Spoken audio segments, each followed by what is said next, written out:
Bom dia, irmãos, irmãs, que a graça e a paz do Senhor seja com todos. Amém? Vamos dar continuidade à nossa série de estudos nessa manhã, abrindo nossas Bíblias aonde mesmo? O livro de Ruth, muito bem, capítulo 1.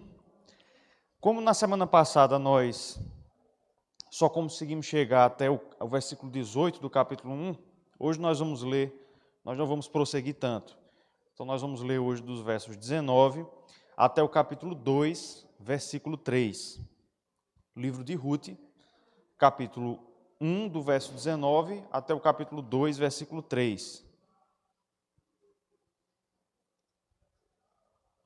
Vamos fazer essa leitura de maneira alternada. São 7 versículos aí no livro de Ruth. Só recapitulando, o livro de Ruth é bem pequenininho, fica espremido aí entre Juízes e 1 Samuel. Fica no meio desses dois livros. Todo mundo encontrou? Vamos ler de maneira alternada? Então, ambas se foram até que chegaram a Belém. Sucedeu que, ao chegarem ali, toda a cidade se comoveu por causa delas. E as mulheres diziam: não é esta Noemi?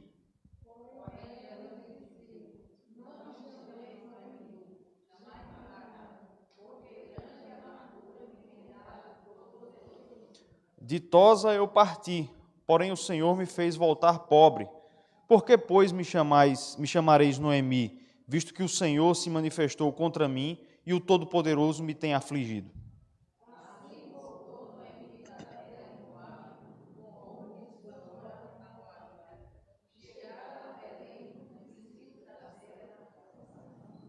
Tinha Noemi um parente de seu marido, senhor de muitos bens, da família de Elimeleque, o qual se chamava Boaz.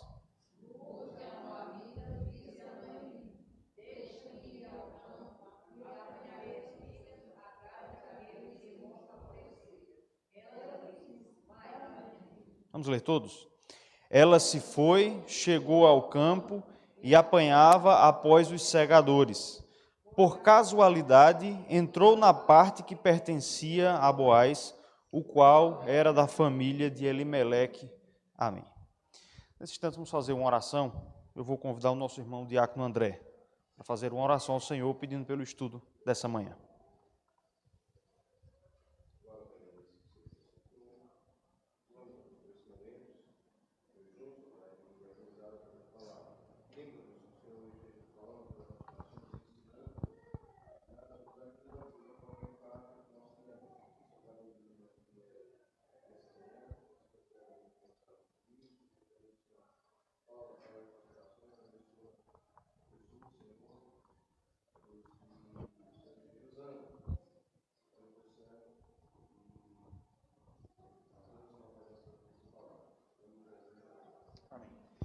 Muito bem, fazendo uma breve recapitulação de tudo que nós já vimos até aqui, nós estamos acompanhando aí verso a verso o livro de Ruth, que narra a história dessa mulher, cujo nome aí foi batizado também esse livro. E nós já estamos hoje no nosso terceiro estudo, já tivemos 2, esse é o terceiro estudo. No primeiro estudo nós vimos que uma família lá de Belém, a Belém de Efrata, em Israel, por causa de uma fome que se abateu sobre a terra de Israel, eles saíram da sua terra e foram para a terra de Moabe. Naquele estudo, nós dissemos que essa foi uma decisão errada, que essa não era a vontade de Deus. A vontade de Deus para o seu povo, naquela época, naquele contexto, era que eles permanecessem naquela terra específica que Deus lhes havia dado. Mas eles desobedeceram a Deus, Noemi e Elimeleque, e foram para a terra de Moabe. Por causa disso, vieram consequências sobre a vida deles. Nós vimos quais foram essas consequências. Na semana passada, nós olhamos aí dos versos 6 até o verso 18 do capítulo 1, que narra a viagem de volta. O versículo 6 nos diz que aquela fome que havia se abatido sobre Israel cessou, Deus se lembrou do seu povo, trazendo alimento.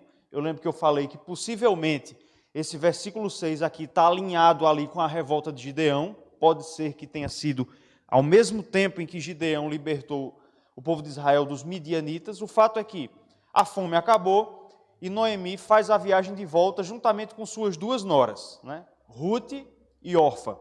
E na semana passada nós olhamos aí a experiência dessas duas noras de Noemi, que estavam fazendo a viagem de volta também. Primeiro nós vimos a experiência de Orfa, né?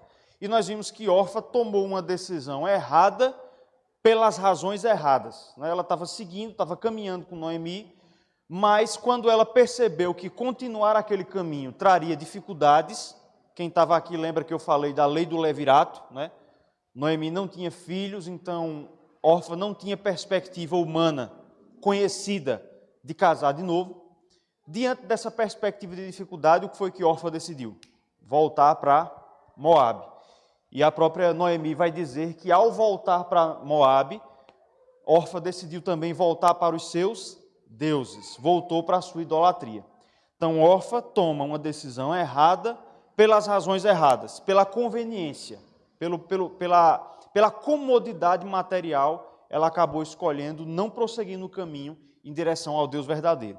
Ruth é o oposto total, é o contrário. Ela toma a decisão certa, voltar para a terra de Israel, mas não apenas da boca para fora. Ela fez isso pelas razões corretas, né? Lembram que Noemi insistiu com ela, volte para Moabe, você não tem futuro se você ficar comigo, você vai viver uma vida de pobreza. O que é que Ruth diz? Não, a sua terra agora é a minha terra, o seu povo é o meu povo, o teu Deus é o meu Deus. E ela faz ali uma profissão de fé, inclusive ela diz que mesmo depois que Noemi morrer, ela continuará na terra de Israel, mostrando que o seu compromisso não era com Noemi, especificamente, em essência, mas sim com Deus. E esse compromisso com Deus foi materializado no compromisso de Ruth em cuidar de Noemi. A gente vai falar um pouco sobre isso hoje, até o final da vida dela. Então nós falamos sobre Orfa, uma decisão errada pelas razões erradas, e sobre Ruth, uma decisão certa pelas razões certas. Ficou faltando a terceira personagem nessa romaria, né, nessa viagem aí para Belém, que é Noemi.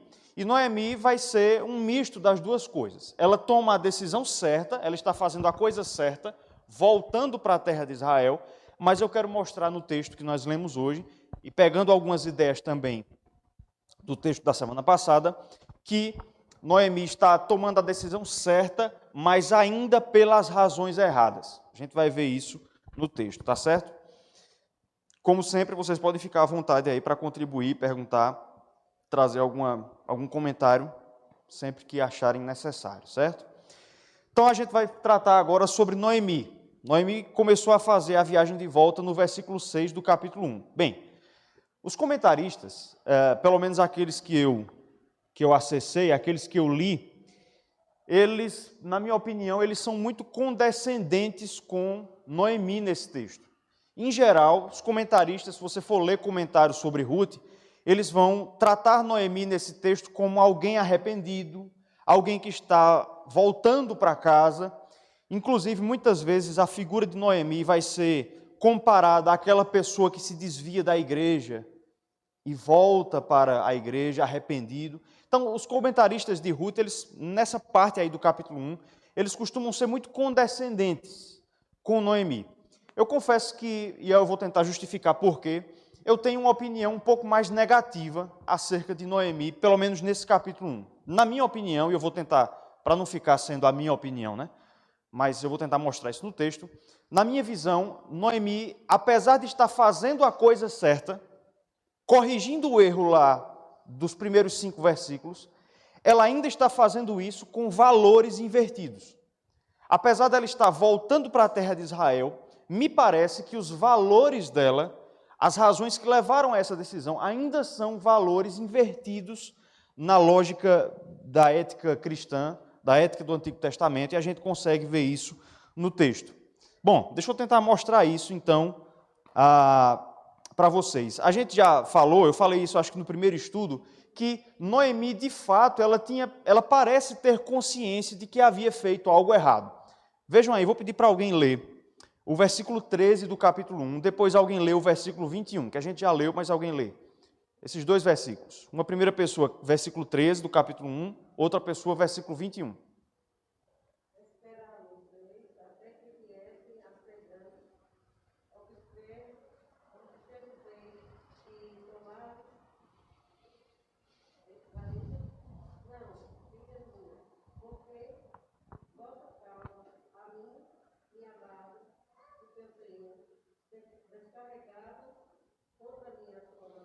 Então veja que Noemi diz que Deus havia descarregado contra ela a sua mão, a mão do Senhor. Versículo 21.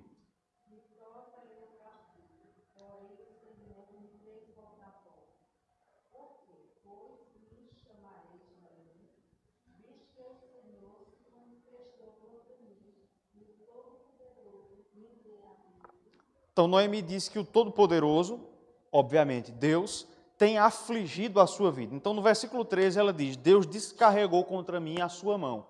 No versículo 21, Deus tem me afligido. Então parece que Noemi tem uma consciência de que ela fez algo errado e que por isso ela está sendo disciplinada por Deus. Ela parece ter essa consciência. Mas a pergunta que eu faço é, apesar disso, será que houve arrependimento real? Essa é a pergunta que eu tento fazer no texto. Noemi sabe que errou. Noemi sabe que Deus está castigando ela por causa dos seus erros no começo do texto, no começo do livro de Ruth. A pergunta é, será que existe arrependimento real já na alma de Noemi? Vejam, a Bíblia apresenta alguns exemplos de personagens bíblicos que, apesar de saberem que estavam sendo disciplinados por Deus, não se arrependeram.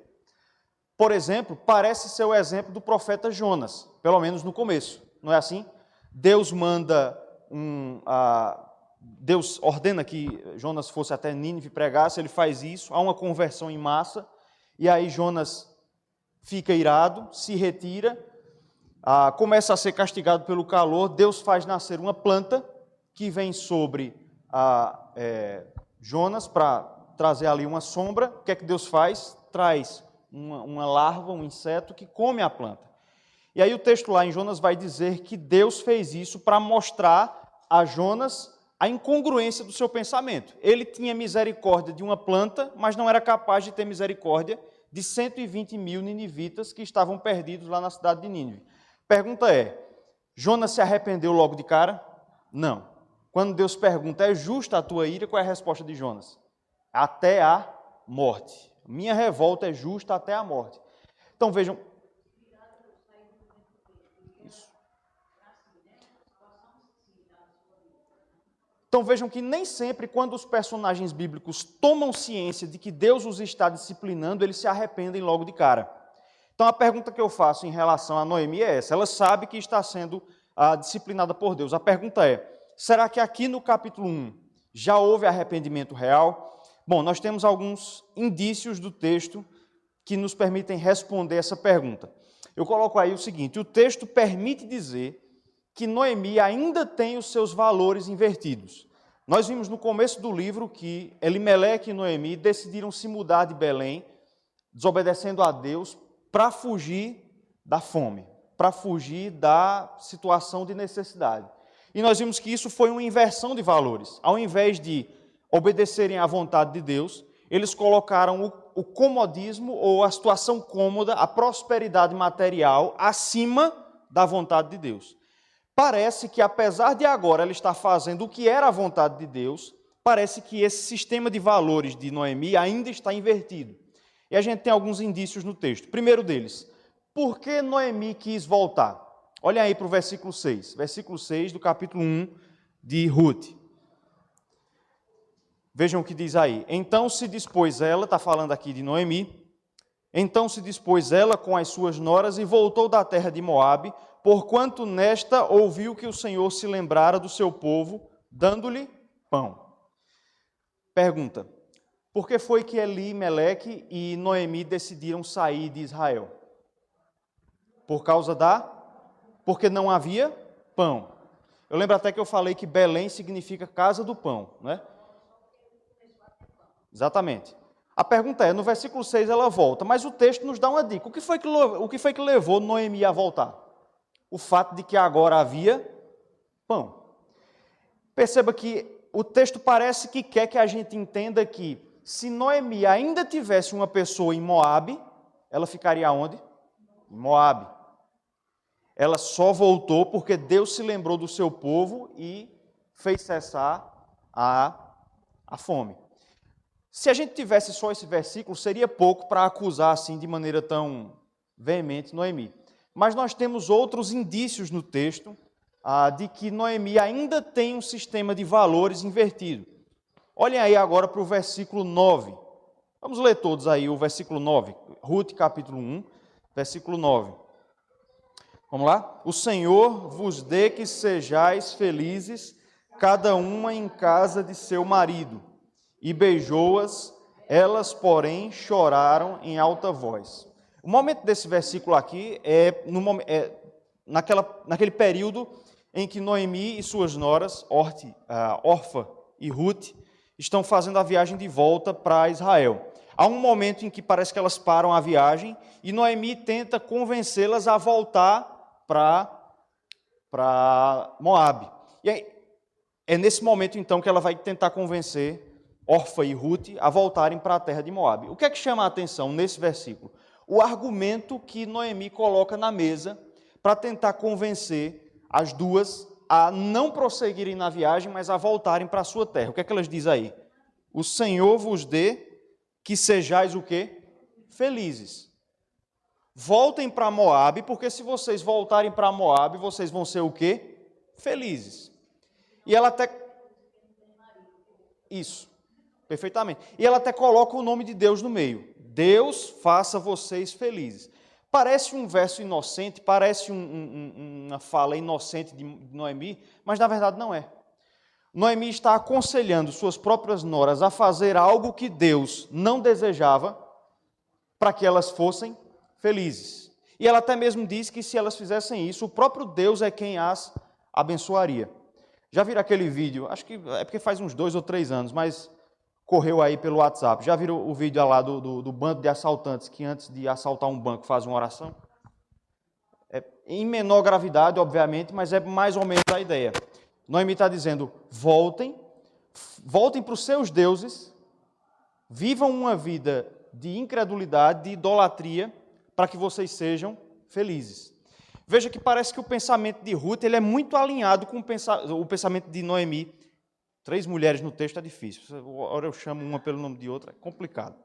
O pensamento de Noemi no texto ele é muito parecido com o pensamento dos nossos dias, da nossa sociedade. Faça aquilo que você quer, faça a sua vontade, não atenda à vontade que está expressa nesse livro antigo e antiquado chamado Bíblia. E qual é a justificativa? Você tem o direito de ser feliz. Não é assim que o mundo justifica aquilo que a palavra de Deus diz que é pecado? Homossexualidade, aborto, enfim, estou citando só a título de exemplo. Não é esse o tipo de justificativa? Família não é o que Deus diz que é. Família é onde houver amor, é onde você se sentir bem. Então veja que o pensamento de Noemi, ele é muito parecido com a filosofia que nós vemos nos nossos dias. Mas o texto aí, o versículo 9, ele ainda guarda uma informação mais importante. Ela diz aí, o Senhor vos dê que sejais felizes. Tem um comentarista de Ruth chamado Leon Morris. Ele diz que no hebraico, essa expressão, que sejais felizes, no hebraico ela poderia ser traduzida como o Senhor vos dê que vocês achem descanso, repouso. O Senhor vos dê que vocês achem repouso ou descanso. E por que essa informação ela é importante? Essa informação é importante porque Noemi sabia qual foi o modo que Deus instituiu para que o seu povo tivesse descanso. Alguém abra aí e leia, por favor, Josué, capítulo 21, versos 43 e 44. Então guarde essa informação aí, viu? No hebraico, o versículo pode ser traduzido como o Senhor vos dê descanso, certo? Josué, capítulo 21, versículos 43 e 44.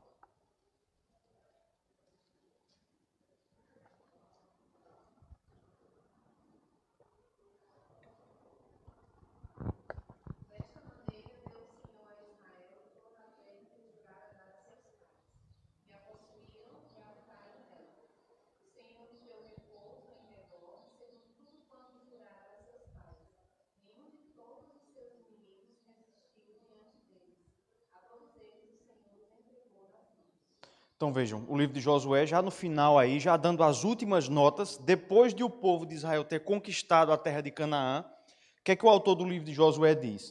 Que Deus deu aquela terra ao seu povo dando-lhes repouso, dando-lhes descanso. Noemi conhecia esse texto. Ela sabia que o descanso de Deus era onde? Na terra que Deus havia dado. Só que ela diz, vão para a terra de Moabe para vocês terem lá descanso. Então, se ela não crê, pelo menos ela diz às suas noras que elas poderiam obter descanso longe da vontade de Deus. A ideia de descanso no Antigo Testamento é muito presente.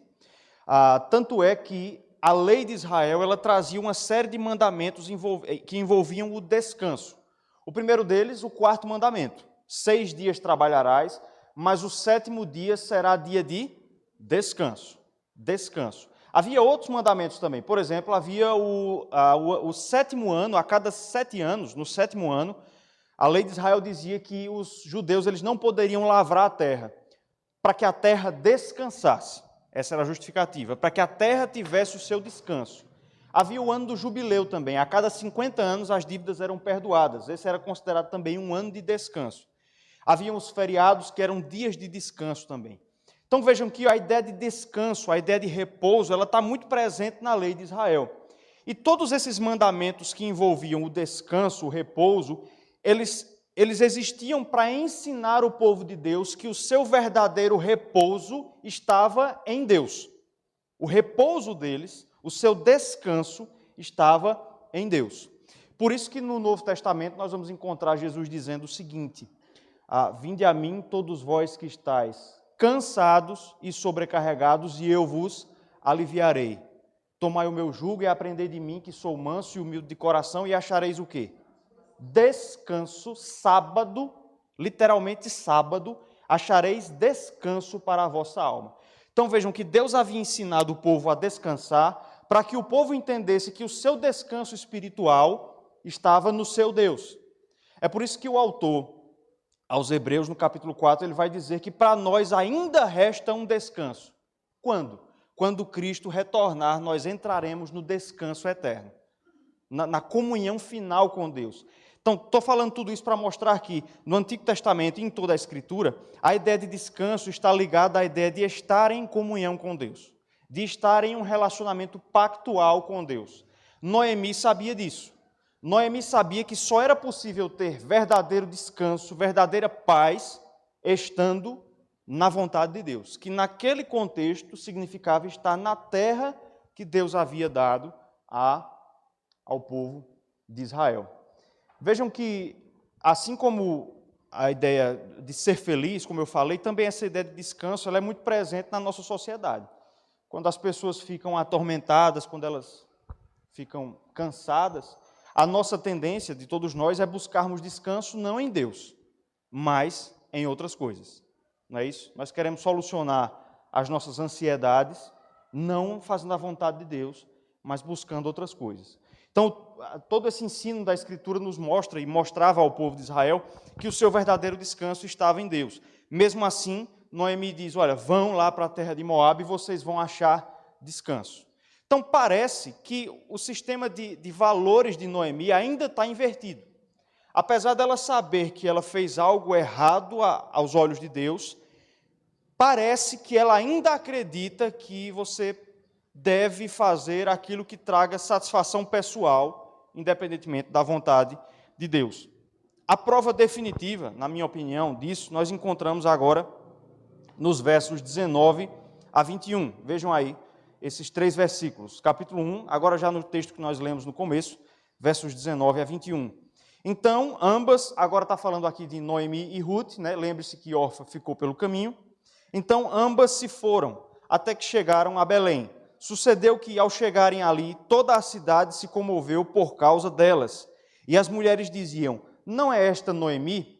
Então, elas estão voltando de Moabe, chegam em Belém, e aí a cidade se comove com a chegada das duas. O texto vai dizer aí que as mulheres antenadas nas notícias de Belém, né? Aquela ali é Noemi. Lembre-se que ela passou pelo menos 10 anos, né, longe da terra de Israel. Pelo menos 10 anos, segundo a informação que a gente tem lá no verso 4, salvo engano. Então, naturalmente, a aparência dela deve ter mudado. Daí a dúvida, será que aquela é Noemi realmente? E aí, qual é a resposta de Noemi? Versículo 20. Porém, ela, falando de Noemi, lhes dizia: não me chameis Noemi. Por que ela diz, não me chamem de Noemi? Porque Noemi, no hebraico, significa ditosa, ou ainda doce. Ditosa, rica ou doce. Então, ela chega naquela situação, sem marido, sem filhos. O versículo 5, volte aí para o versículo 5, diz que ela estava desamparada. Esse é o adjetivo usado, era uma mulher desamparada. Então, quando ela chega em Israel, ela percebe uma incongruência entre o significado do seu nome e a sua situação real. Por isso ela diz, não me chame de Noemi, não diga que eu sou rica, não diga que eu sou doce. Chame, na verdade, de quê? Versículo 20, Mara. Chamai-me Mara, porque grande amargura me tem dado o Todo-Poderoso. Onde foi que nós vimos esse nome, Mara? Quem lembra? Quando o povo lá em Êxodo 15, no deserto, chega em um local e eles percebem que as águas daquele lugar não eram doces, mas eram amargas. Como é que o local fica batizado? Mara. É daí que Noemi tira essa lembrança. Assim como as águas de Mara eram amargas, a sua vida agora não era mais doce. Lembre-se que Noemi significa também doce. Ela era agora uma mulher amarga, assim como as águas de Mara. Inclusive ela diz aí, porque com grande amargura me tem dado, porque grande amargura me tem dado o Todo-Poderoso. Pode falar, Vera.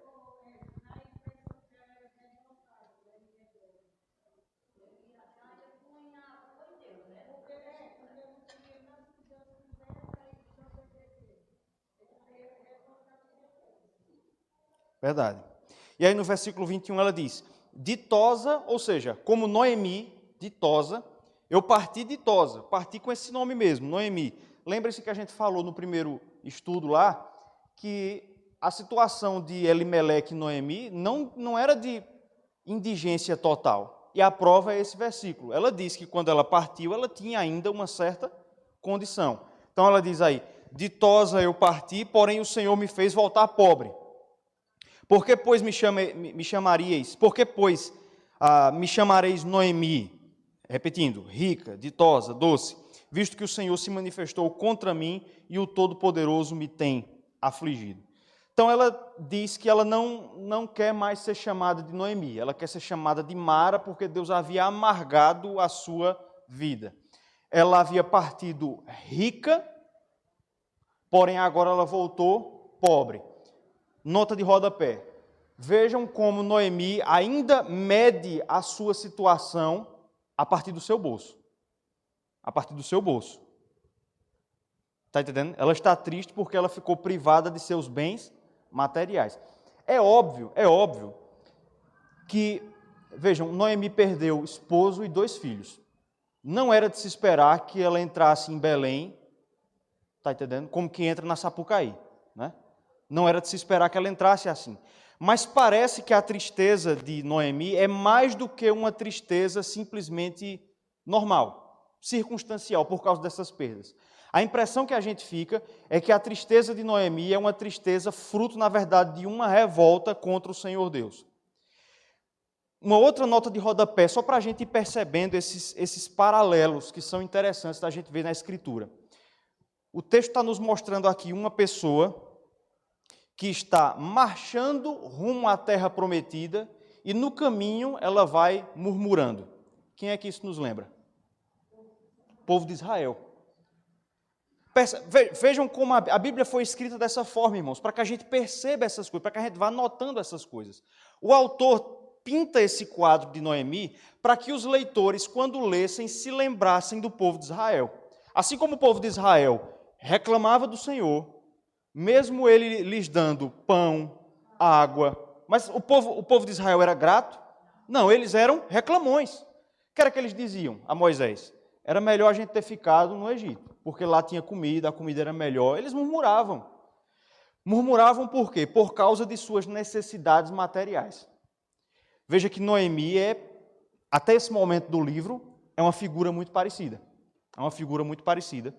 E por isso, o autor pinta esse quadro de Noemi. Aí eu coloco aí o seguinte, ela, falando de Noemi, não consegue enxergar, entretanto, que Deus lhe havia deixado duas coisas. Veja o que ela está dizendo, não me chame mais de Noemi, me chame de Mara, porque eu agora sou pobre, eu não tenho nada, Só que Noemi não consegue enxergar que Deus lhe havia deixado, apesar de ter tirado seu esposo, seus 2 filhos, Deus havia deixado duas coisas. Qual é a primeira? Além da vida. É 3, realmente. A Delma acertou, a vida, realmente. Mas além da vida... Acertou. Ruth. Depois eu pergunto a segunda. Ruth. Então, vejam só. Tente se imaginar no lugar de Ruth aí. Alguns versículos antes, o que é que Ruth tinha dito? Enquanto você estiver viva, eu vou estar com você. Vou lhe servir. Nunca vou me separar de você. Instantes depois, Noemi está dizendo, eu não tenho nada nessa vida mesmo. Imagina aí o sentimento de Ruth. Ela deve ter olhado assim, mas rapaz, não sou nada. Mas vocês já tinham percebido isso? Como parece que Noemi está desprezando o compromisso que Ruth havia feito com ela? Eu falei semana passada que o livro de Ruth ele gira muito em torno dessa questão de casamento e filhos. Casamento e filhos. E aí é interessante a gente perceber que Noemi não percebe que Ruth foi dada a ela como um presente de Deus. É interessante a gente perceber isso, por causa do que o autor vai dizer no capítulo 4, verso 15. Alguém abra aí e lê. Ruth, capítulo 4, versículo 15.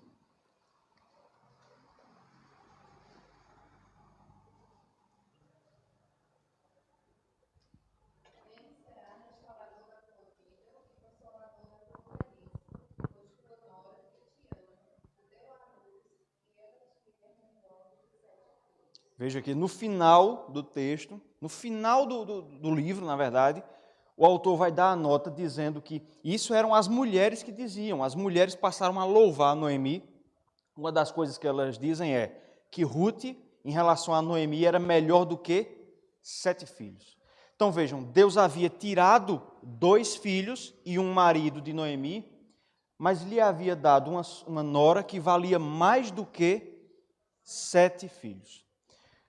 O John Piper, no comentário dele de Ruth, ele diz algo interessante. Ele diz que quando nós estamos revoltados com Deus, é muito comum nós exagerarmos a nossa situação de dificuldade. É o que Noemi está fazendo. Perfeito. Ela só consegue enxergar a privação. Ela não consegue enxergar a provisão. Aquilo que Deus lhe deu. Lhe deu uma mulher que... É óbvio que isso não é uma expressão matemática, né? Um filho vale mais do que... Mas uma mulher que, poeticamente falando, vale mais do que 7 filhos, e ela não consegue ainda enxergar isso. Então, em primeiro lugar, Deus ainda deixou Ruth, uma companheira do seu lado, que vai ser muito importante no capítulo 2, como a gente vai ver daqui a pouco. Qual é a segunda coisa que vocês acham aí que Deus ainda deixou para Noemi?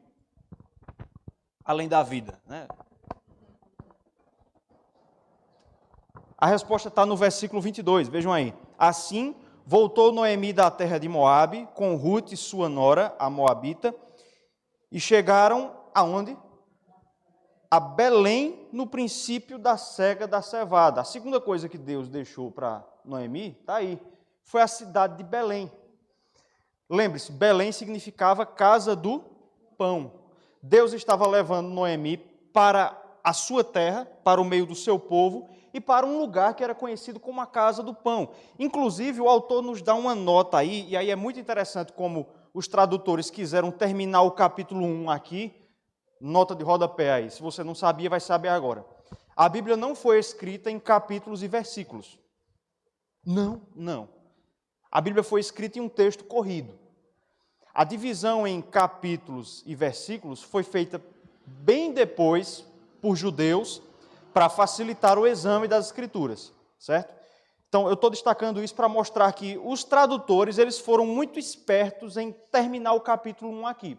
Por quê? Porque o capítulo 1 termina com uma nota de esperança, já que o texto diz que elas chegaram a Belém, a casa do pão, quando?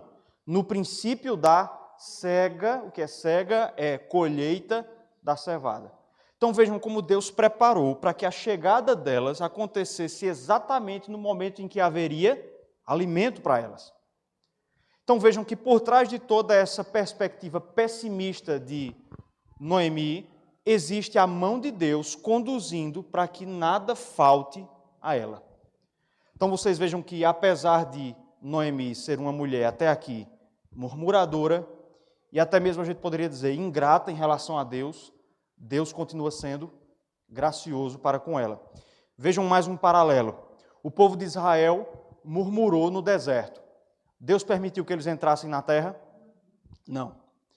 Mas Noemi murmurou e Deus permitiu que ela entrasse na terra. Perceberam isso?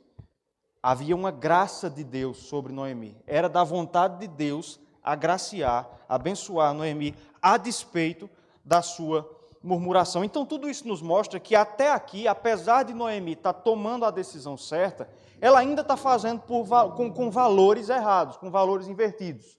Tá certo? E aí fica a pergunta para nós. Em quantos e quais momentos, você responde para você mesmo, né? Em quantos e quais momentos o conforto ou a privação material tem ocupado um lugar mais importante do que o convívio do povo de Deus? Essa é uma outra questão que parece que Noemi não leva em consideração. Ela passou 10 anos longe do povo de Deus. Pelo menos 10 anos, né? 10 anos sem prestar culto a Deus. Consegue pensar numa situação dessa aí? 10 anos sem prestar culto coletivo e público a Deus. 10 anos sem sacrificar. Não havia sacrifício em Moabe, né? 10 anos longe da pregação dos sacerdotes. Enfim, longe da igreja, naquele contexto. Depois de 10 anos em que ela vai ter o direito de retornar a tudo isso, nós não vemos nenhum tipo de gratidão em Noemi por isso. Parece que falta em Noemi o sentimento do salmista. Abra aí agora nesse texto, deixa marcado aí o texto de Ruth. Abra aí no Salmo 84, versos de 5 a 12. Salmo 84, versículos de 5 a 12. Salmo 84, de 5 a 12. Esse é um sentimento do salmista a respeito de estar na presença de Deus, que me parece que falta em Noemi, certo? Diz assim: bem-aventurado o homem cuja força está em ti, em cujo coração se encontram os caminhos aplanados, o qual, passando pelo vale árido, faz dele um manancial. Vejam a correlação com Noemi aqui. Ela disse que ela era Mara, não é isso? Amarga, árida. Agora o salmista diz que o homem cuja força está no Senhor, quando passa pelo vale árido, o que é que ele faz? Ele faz dele um manancial. De bênçãos o cobre a primeira chuva. Vão indo de força em força, cada um deles aparece diante de Deus em Sião. Senhor, Deus dos exércitos, escuta minha oração, presta ouvidos, ó Deus de Jacó.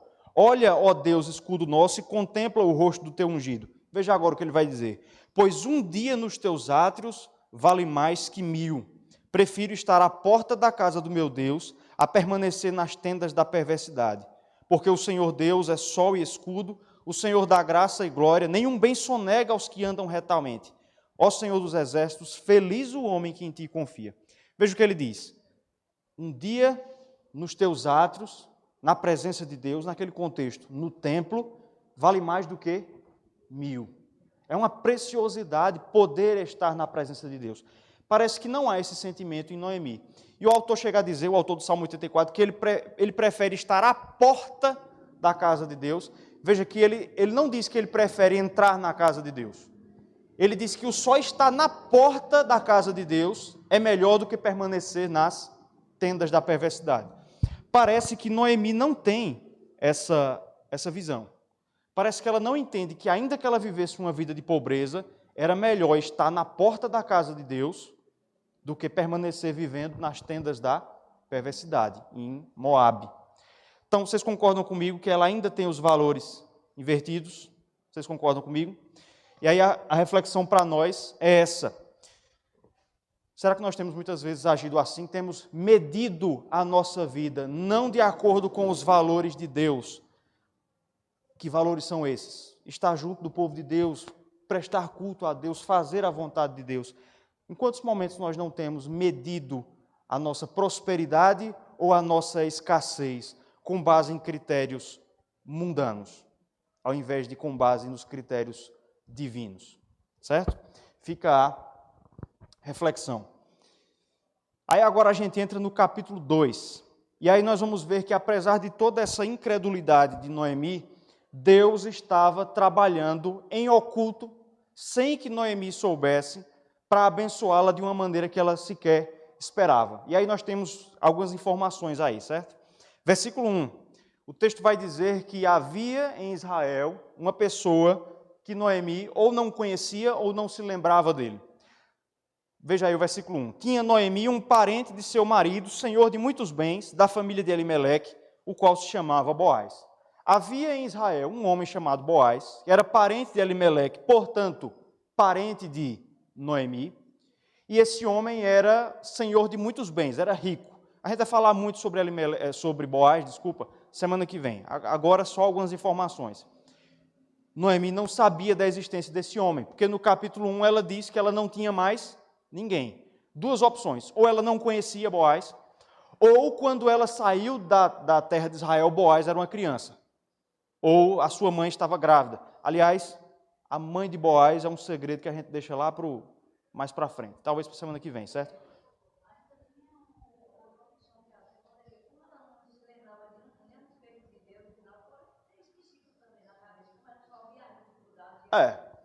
Podia ter esquecido, realmente. Foi bom ter falado isso, porque depois, no final do capítulo 2, quando Ruth vai dizer, olha, eu fui cegar, fui colher na terra de Boaz, parece que Noemi lembra dele. Parece que, realmente, bem notado, Vilma. Provavelmente ela tinha esquecido, realmente, diante dessa informação. É muito provável que ela tenha esquecido, possivelmente vendada diante das dificuldades, por só olhar as dificuldades. O fato é, Deus havia preservado esse homem, que, como nós vamos ver mais na frente, vai ser aquele que Deus vai usar para resgatar, ele vai ser o resgatador de Ruth e também de Noemi. Mas essa ideia do resgate eu deixo mais para frente. Uma segunda coisa que o texto vai nos mostrar, ainda pensando na provisão de Deus, está no versículo 3. O versículo 2 vai dizer que Ruth tomou a decisão, tomou a frente para ir colher, para ir trabalhar, a gente comenta daqui a pouco isso.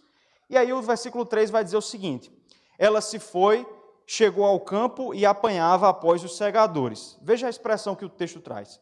Por casualidade, entrou na parte que pertencia a Boaz, o qual era da família de Elimeleque. Veja o que o texto diz, que por acaso, por casualidade,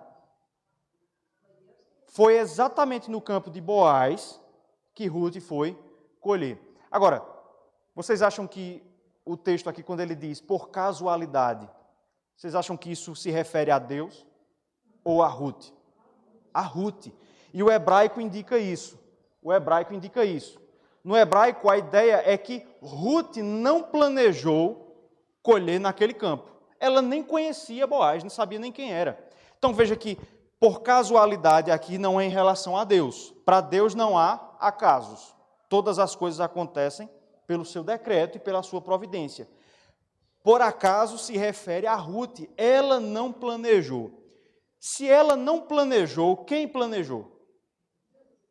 Quem? Deus.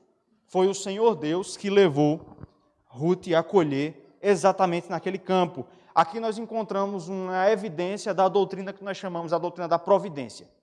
De que Deus controla todas as coisas e que Ele tudo faz para cumprir com o seu propósito. Deus não criou o mundo e entregou o mundo às suas próprias leis. Deus não está indiferente em relação àquilo que acontece no mundo, mas Ele conduz efetivamente a história para cumprir com os seus decretos. Alguém abre e leia aí, por favor, Provérbios capítulo 20, verso 24. Provérbios 20, 24.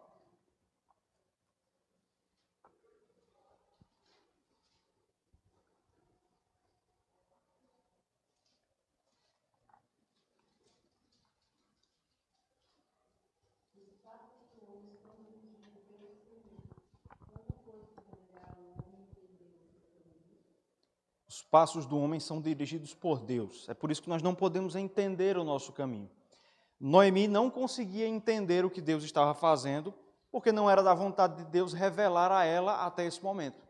Mas Deus estava conduzindo os seus passos. Uma vez eu ouvi um pastor falar sobre isso e eu achei a figura de linguagem que ele usou, a metáfora, muito interessante. Se eu falar alguma coisa errada, vocês me corrijam, mas ele disse que a nossa vida, a vida do cristão, é como que um bordado. Se você olhar o bordado pelo lado de baixo, não é assim? Você não entende nada que está sendo feito, não é? Mas se você olhar pelo lado de cima, onde efetivamente está sendo bordado aquilo ali, você consegue entender qual é a imagem que está sendo desenhada. É mais ou menos a mesma coisa. É como se a nossa vida fosse um bordado e nós estivéssemos do lado de baixo. Quando você olha para cima, você não consegue entender com clareza aquilo que Deus está fazendo. Aí muitas vezes a gente murmura por isso. Mas da perspectiva divina, faz todo sentido aquilo que está sendo efetivamente bordado nas nossas vidas. Noemi não conseguia entender isso, mas Deus estava trabalhando para fazer a sua vontade. É por isso que Emílio Garofalo Neto vai dizer o seguinte: em última instância, de quem era aquela terra? De quem era a terra em que Ruth foi cegar? Aí ele cita o Salmo 24, verso 1. Ao Senhor pertence a terra e tudo o que nela se contém, o mundo e os que nele habitam. Aí ele diz, os campos de Boaz são campos do Senhor. Os campos de Boaz são campos do Senhor. Então vejam que a providência de Deus, a soberania de Deus estava agindo para que a vontade de Deus fosse feita na vida de Noemi. Semana passada, o tema da nossa lição foi soberano Salvador. E eu lembro que eu falei que soberania de Deus e responsabilidade humana caminham lado a lado. Lembra que eu falei isso? Por exemplo, Orfa. Orfa rejeitou continuar caminhando com Deus, por um lado, porque não era o decreto de Deus que ela se convertesse, mas por outro lado, por causa dos seus próprios erros, porque ela preferiu uma vida cômoda. Então vejam que soberania de Deus e responsabilidade humana caminham lado a lado. E a gente encontra a mesma coisa aqui, no tema da provisão. Deus estava trabalhando de maneira soberana, Deus fez com que Ruth fosse exatamente para o campo de Boaz, para colher lá, mas por outro lado, Deus usou a responsabilidade humana para trazer provisão. A responsabilidade humana aparece na vida de Ruth, e é o que a gente encontra aí no versículo 2. Ruth se dispôs a trabalhar. Lembre-se, Noemi era uma mulher desamparada, não tinha esposo nem filhos. Era a mesma situação de Ruth. As duas eram duas mulheres desamparadas em Israel. Não havia ninguém por elas. Qual era a única opção que elas tinham para poder sobreviver? Trabalhar, né? Trabalhar.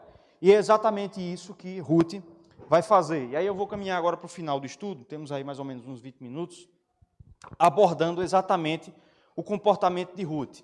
Nós dissemos semana passada, se você olhar de novo para o capítulo 1, nós dissemos aí que o verso 16 seria o que nós poderíamos chamar de a conversão de Ruth, o versículo 17 a sua profissão de fé, né? E o versículo 18 aí o começo da vida cristã de Ruth. Agora nós vamos perceber no capítulo 2 que Ruth ela já começa a dar evidências de ser uma nova criatura. Como é que ela faz isso? Cumprindo a lei.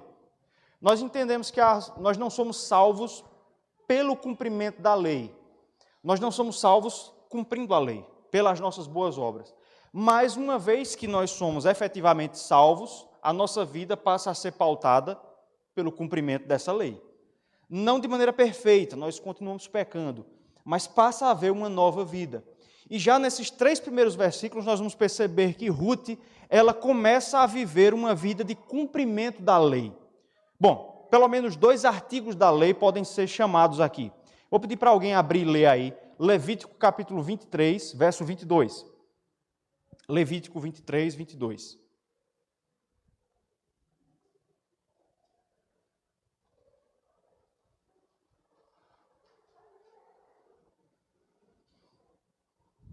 Quem achar pode ler.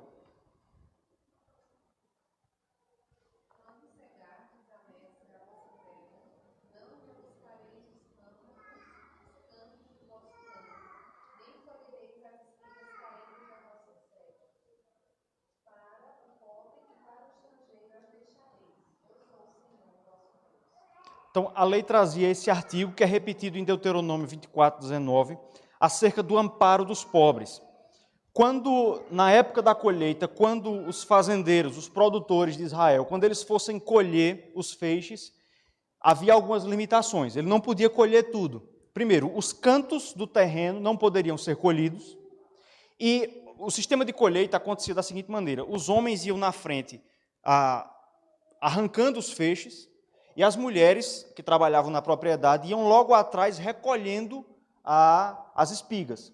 Nesse processo, algumas espigas caíam no chão. Você não conseguia ter uma produção de 100%. Havia algum tipo de refúgio, alguma coisa se perdia, caía no chão. A lei dizia que o que caísse no chão, você não poderia recolher. Tinha que ficar lá. Para quem? Para os órfãos e as viúvas, para os pobres. Esse era o sistema de previdência de Israel, de cuidado com os pobres. Agora vejam como hoje acontece de maneira diferente. Vou tentar aqui, quero que vocês peguem o ponto que eu estou pensando. A lei de Israel dizia que a espiga que caísse no chão, você deveria deixar lá para que o pobre fosse amparado. Quem era que deveria ir buscar essa espiga lá? O pobre. Então vejam que a lei respeitava o que Paulo vai dizer no Novo Testamento. Aquele que não trabalha também não coma. Veja que mesmo sendo pobre, ele tinha que pelo menos se dirigir ao campo e recolher a sua espiga, trabalhar. Exatamente. Veja como o nosso sistema moderno inverteu isso. Vocês conseguem perceber isso? O sistema de assistencialismo, e aí eu quero diferenciar assistência de assistencialismo, ele desrespeita isso. O indivíduo, pelo simples fato de ser pobre, e em muitos casos, não quero generalizar, certo? Mas em muitos casos, sem precisar fazer nada, é assistido pelo governo através dos impostos que são pagos. O sistema de Israel e a lei do Senhor é sábia. O Salmo 19 vai dizer que a lei do Senhor dá sabedoria aos simples. Veja como a lei de Deus é sábia. Todos tinham que trabalhar em Israel, até mesmo os pobres. Então vejam, é esse artigo aí. Ruth está se usando desse expediente. No versículo 2, ela diz, vou trabalhar, vou usar o direito que a lei me dá. Então vejam, o que é que eu estou querendo mostrar aqui é que, como uma convertida, ela já está começando a obedecer à lei e ela vai trabalhar. O trabalho de Ruth ele pode ser descrito através de 3 características, todas aí no versículo 2, certo? Veja aí. Primeiro, foi um trabalho voluntário. Noemi não precisou mandar Ruth ir trabalhar, foi Ruth quem se dispôs. Ruth, a moabita, e veja como sempre ela é chamada de moabita, para que os leitores vissem como uma mulher estrangeira poderia ser um exemplo de virtude. Ruth, a moabita, disse a Noemi, deixa-me ir ao campo, até aqui, deixa-me ir ao campo. Veja que é ela quem se dispõe para trabalhar. Trabalho voluntário. Não tem coisa pior do que alguém que você precisa estar no pé para fazer as coisas. Não é assim? É terrível. É terrível. Trabalho voluntário. Ela se dispôs a trabalhar, certo? Segundo lugar, foi um trabalho corajoso. Veja aí, complemento do verso 2. Deixa-me ir ao campo e apanharei espigas atrás daquele que me favorecer.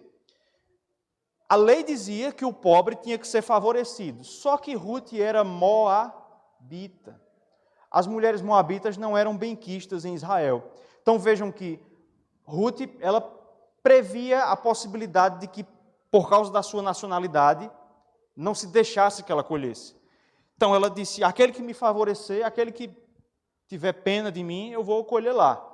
Mas o risco não era apenas esse, os riscos eram maiores. Alguém lê aí agora o verso 9 do capítulo 2 e outra pessoa o verso 22.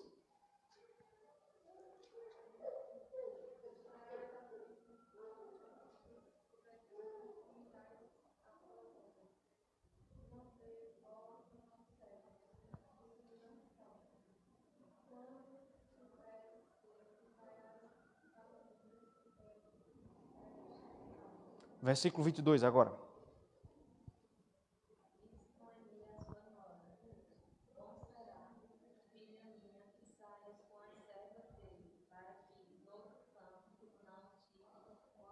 Então vejam, no primeiro versículo nós temos Boaz falando com Ruth, dizendo, olha, pode colher de maneira tranquila, porque eu adverti os meus trabalhadores para que eles não te toquem. E depois, a própria Noemi vai dizer, fica no campo de Boaz para que ninguém te moleste. Ruth era mulher moabita. Os moabitas nasceram lá de uma das filhas de Ló, que se deitou com o pai. Depois, em Números 25, o texto vai dizer que foram as mulheres de Moabe que seduziram os homens de Israel para a prostituição. Ou seja, ser mulher moabita era ser detentora de uma fama não muito honrosa naqueles dias. Por isso, havia um risco real de que Ruth, ao se expor ao trabalho, fosse violentada, certo? É disso que o texto está falando. Então vejam que, ao sair para trabalhar, Ruth demonstrou grande coragem. Coragem. Ela se expôs a um risco mais do que simplesmente não conseguir nada, mas até mesmo a um risco muito pior.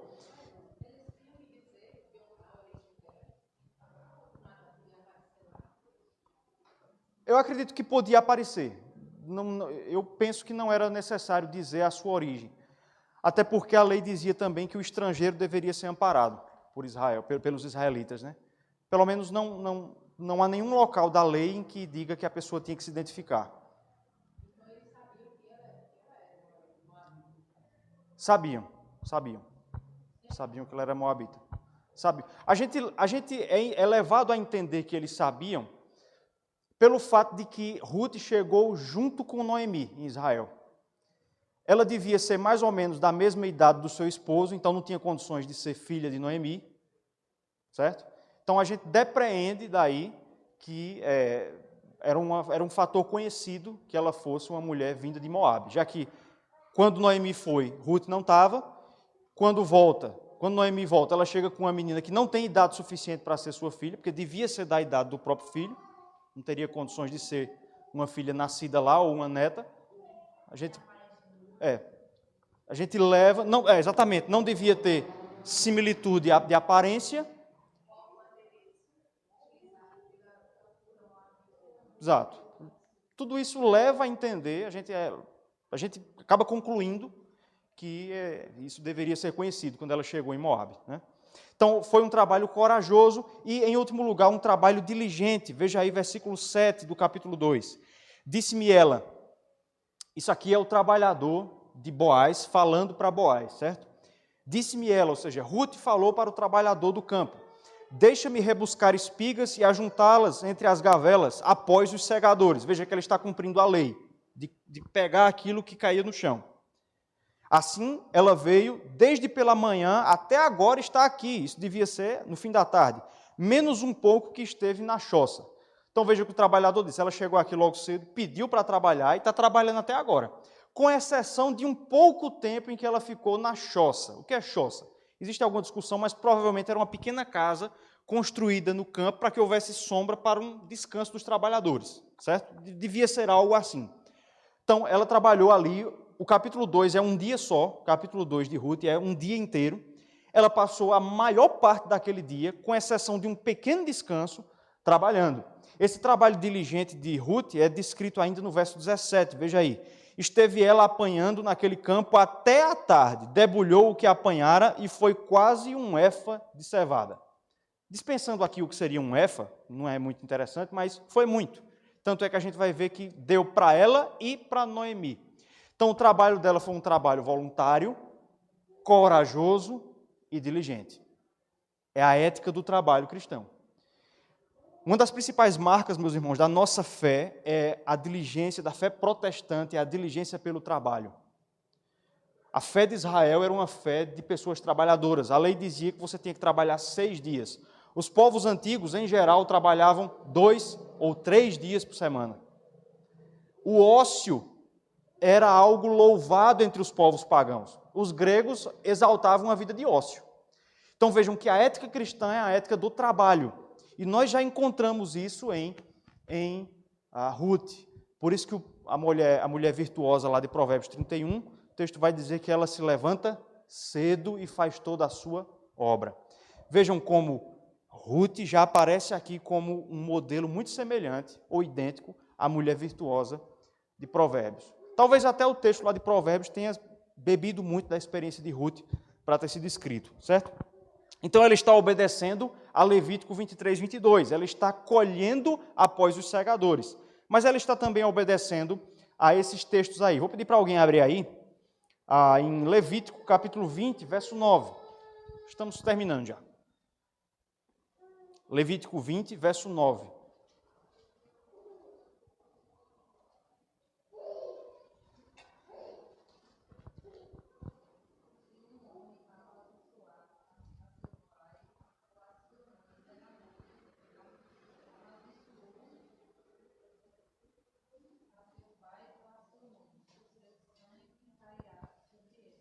A lei dizia que se alguém amaldiçoasse seu pai ou sua mãe, deveria ser morto. Esse era um mandamento acessório do quinto mandamento. Honra pai e mãe. Então, acessório a esse mandamento, existia esse que está expresso em Êxodo 21, Levítico 20. Aquele que amaldiçoar seu pai ou sua mãe será morto. Com o tempo, esse mandamento ele começou a ganhar uma interpretação mais extensiva. Os judeus entendiam que desobedecia esse mandamento não só a pessoa que maldissesse com a boca seu pai ou sua mãe. Minha mãe é isso, meu pai é aquilo outro. Mas também aquele que, na velhice dos seus pais, deixasse de sustentar os seus genitores, era réu desse pecado, da infração desse mandamento. É por isso que lá em Marcos capítulo 7, Jesus vai dizer que os fariseus desobedeciam à lei de Deus, por quê?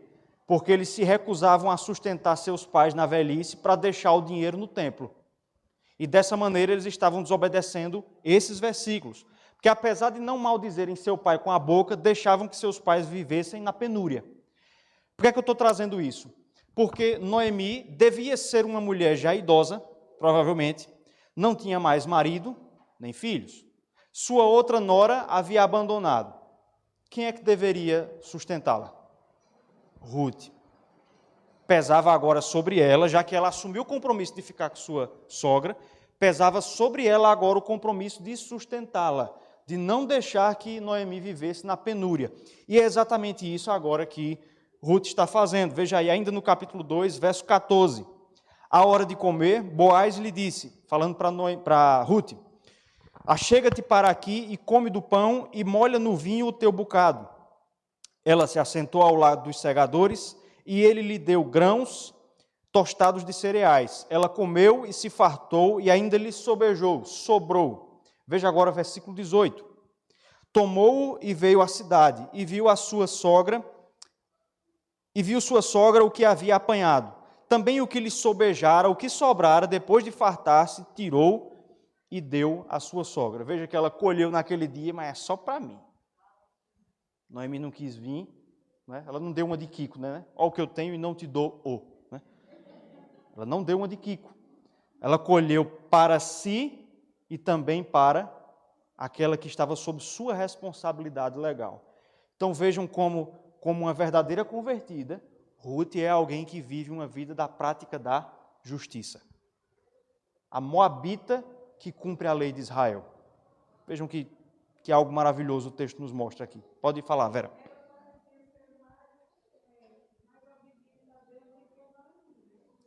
Perfeitamente. Perfeitamente. E é interessante que o texto nos mostre isso, porque, como eu falei semana passada, ele está adiantando uma realidade do Novo Testamento. Os judeus sendo rejeitados por sua incredulidade, e quem é agora que é enxertado na oliveira brava? Os gentios. Então a gente encontra algumas centelhas disso no Antigo Testamento. Raabe, Ruth, né? Alguns momentos nós vamos encontrar isso. Ok? Então nós vemos aí a soberania de Deus, Deus conduzindo Noemi, mas a responsabilidade humana. O trabalho de Ruth sendo utilizado por Deus para que houvesse provisão. Confiar na provisão de Deus não significa deixar de trabalhar. Não significa deixar de trabalhar. Infelizmente, a cultura, meus irmãos, mundana, de ojeriza ao trabalho, tem entrado na igreja. A própria palavra trabalho mostra isso, já que a palavra latina trabalho vem de tripalium, que era um instrumento de tortura. É assim que o mundo vê o trabalho, como uma tortura. Só que o trabalho foi ordenado antes ou depois do pecado? Antes, não é? Adão tinha atribuições, nomear os animais, lavrar a terra, ele tinha antes. O pecado trouxe os malefícios do trabalho, o cansaço, as dificuldades do trabalho, os patrões desagradáveis, né? Vieram com o pecado. Mas o trabalho em si foi dado antes. Então vejam que a ética cristã do trabalho deve ser de apreço por trabalhar, fazendo a vontade de Deus. Abram aí as suas Bíblias, em Efésios capítulo 4, verso 28. Nós vamos ver que Ruth cumpre exatamente isso. Efésios 4, 28.